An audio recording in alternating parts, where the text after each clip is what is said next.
ሰላም እንዴት ናችሁ?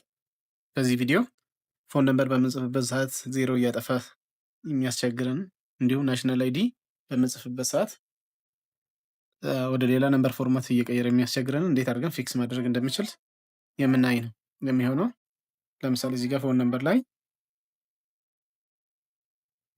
አድርጌ በምጽፍበት ሰዓት ዜሮዋን ያጠፋና ከ9 ጀምሮ ያለውን ቁጥር ብቻ ያስቀምጣል ማለት ነው። ናሽናል አይዲ ላይም እንደዛው በ16 ዲጂት ፋን ነምበር በምንጽፍበት ሰዓት እንደዛው እያደረገ ያስቸግረናል ማለት ነው። ስለዚህ ወደ ሌላ ነምበር ፎርማት ይቀይርብናል። እንደዛ እንዳይሆን እንዴት አድርገን ነው የምናስተካክለው የሚለውን እናያለን። በሁለት መንገድ ማስተካከል እንችላለን። አንደኛው መንገድ ነምበር ፎርማቱን መቀየር። ዳት ሚንስ ይሄንን ነምበር ኮለምን ሰለክት አድርጉና ፎርማቱን እዚች ጋር ትመጡና ነምበር ፎርማቱን ወዴት ትቀይራላችሁ? ቴክስት ወደሚለው ትቀይራላችሁ ማለት ነው። ደን አሁን በምንጽፍበት ሰዓት ዜሮን አያጠፋም።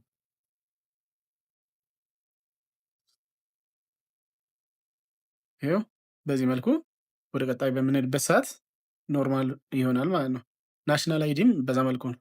እዚች ጋር እንመጣና ነምበር ፎርማቱን ፍሮም ጀነራል ቱ ቴክስት እንቀይራለን።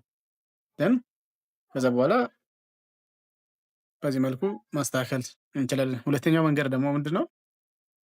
ነምበር ፎርማቱ ጀነራል ሆኖ እያለ ራሱ መቀየር እንችላለን። ዳት ሚንስ ነምበር ፎርማቱ ጀነራል ይሁንና ቼክ እናድርግ። ደን ምንድነው የምናደርገው? አፖስትሮፍን በማስቀደም መጻፍ እንችላለን። አፖስትሮፍ ማለት ይችኛዋ ምልክት በማስቀደም መጻፍ እንችላለን። ደን ወይም ደግሞ ሲንግል ኮቴሽን ማርክ የምንላትን እናስቀድምና 09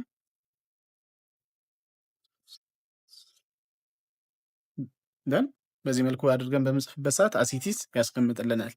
ናሽናል አይዲም እንደዛው አፖስትሮፍን እናስቀድምና ደን ከዛን አድርገን በምንጽፍበት ሰዓት እንዳለ ያስቀምጥልናል ማለት ነው። በዚህ መልኩ ማስተካከል እንችላለን።